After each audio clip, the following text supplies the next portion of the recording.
Hey, I'm Jax. Thanks for spending this time with me.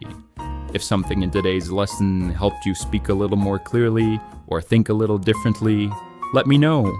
A thumbs up really helps.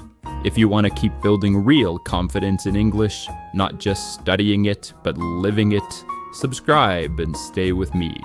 And if you have a question, a thought, or even a small win to share, drop it in the comments. I read them.